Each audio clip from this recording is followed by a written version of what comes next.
Mr. Botkins, you are first. If you would come to the podium and announce your address for the record. Address is 7206 Jackson River Road, Hot Springs, Virginia. Appreciate the opportunity to talk to you this afternoon and this evening. Just a couple of general things. Over my 40-plus years of, as far as my professional career, I spent it all in the environmental field and primarily working just to improve our environment. I have been involved in a number of things, regulatory development activities, regulation implementation, compliance.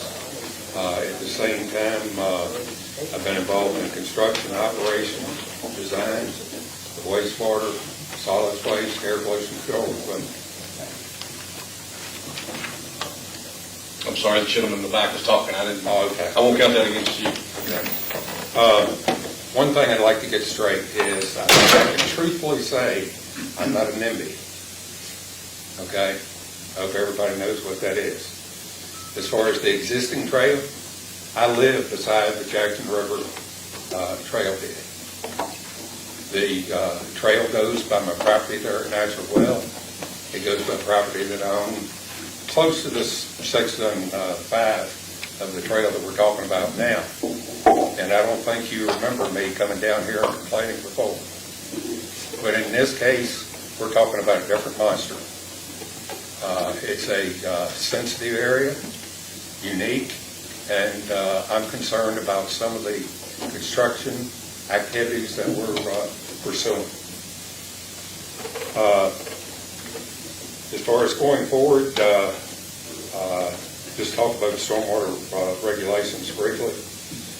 Virginia has, Alleghany County has the authority to enforce both the Virginia requirements as well as the county code, both of which require that all silt fences be installed before any earth disturbing activities. I'll be honest about it, there's a lot more serious issues with this project than silt fences. But I wanted to bring it up. I think it notes some of our problems. In your notebook, there's pictures of some of these activities, but you'll see a number of cases where we show trail grading activities, where we're plowing material off of the trail and onto the banks of Cedar Creek, and in some cases into the creek. And we've talked about this before. DEQ has inspected the site and made citations and so on. We were still doing this activity at the end of January. And the reason I bring this up, this is about as basic as you can get, is the requirement to install silt fences. If we can't get that right, I'm really concerned about what we're going to do when we get down to some of these areas of major concern. Based on some of my responses I heard at the last board meeting, and they were related to the comments I made there, as well as some comments that came out in the Virginia Review the week before, I really felt like I was getting my integrity questioned. I had reported that back in early January, I had found the conditions on the trail appalling, and I still stand by that. Going forward, there was a DEQ inspection scheduled on February the 7th, and we wound up scheduling a site visit for a number of people to look at the trail and to see the conditions. Well, there was a lot of cleanup work done prior to the DEQ inspection and prior to that tour. And I can better understand what I heard because I went back afterwards, and the conditions of the trail before and after the cleanup were entirely different. As far as I think we're up to speed basically with the correction activities from DEQ. But at the same time, during that inspection, they did raise a couple more issues. A couple of weeks ago, I got a letter banning me from being on the trail. And personally, I think that was kind of childish and unprofessional. They did note in the letter that I had been warned on numerous occasions by the contractor that I was trespassing and wasn't supposed to be there.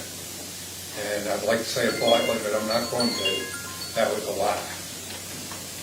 If I'd been told that I wasn't supposed to be there, the first thing I'd been doing is talking to somebody. Why not?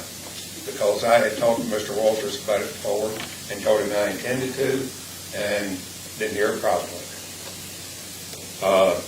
I did respond to that letter, and I need to get that resolved as quick as we can.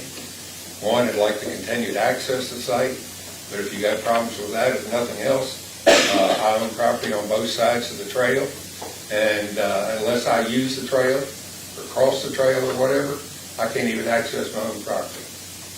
In my response to this letter, I have committed to do whatever's necessary, comply with whatever safety requirements are out there, go on off-hour times when nobody's around. And to be honest about it, I had been going weekends or when nobody was working until my access was taken away from me. So then I had to go when somebody was working, so that changed. But anyway, I'd like to get that resolved. And I do want to just let you know we are over the 5-minute period. I'll give you another couple. Okay. Very quickly, we've been talking about the problem with high waters and all this fill material we're putting in along the creek. Well, back a few weeks ago, we did have an event. It wasn't anything significant. I mean, we have them a couple of times a year of that magnitude. But anyway, the area where we have a lot of, in the packet I gave you last time, there was a site for a retaining wall, sandbags in the creek and rock and a lot of fill and so on. Anyway, the creek got up over that and washed away a fair amount of the material and so on. The first three photographs in your book show some of that, what all had happened. And at the same time, the fourth one shows you a sandbag. Now, these are big sandbags, tote bags, but one of them showed up on Jackson River bank 2 miles downstream. Going forward, one last comment. We're coming up shortly. We're working our way down the trail. We're going to be into some of these major fill areas, and, well, I don't know when, but it's going to be in the near future. I'm concerned about those. Can we do it? I don't know.